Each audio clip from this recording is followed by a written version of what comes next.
There's a difference between assault and battery. Assault is essentially an attempted battery. A battery is the unconsented touching of another person. Assault is trying to touch that person and not quite making it. Oftentimes you're charged with both. All batteries are assaults, but not all assaults are batteries.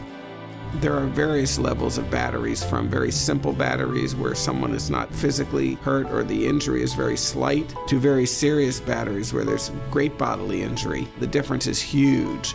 The punishment is from virtually nothing on a battery to going to prison for many, many years on very serious battery charges.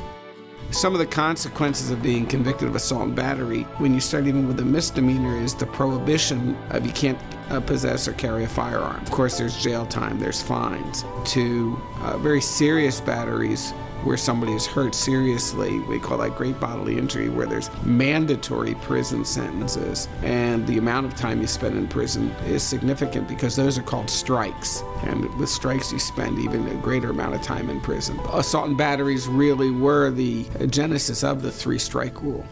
When you have an experienced criminal defense lawyer who defends you, the chances of you avoiding a long prison sentence goes down greatly. They know how to defend the case, they investigate the case, they have the time to spend to help you defend your case properly.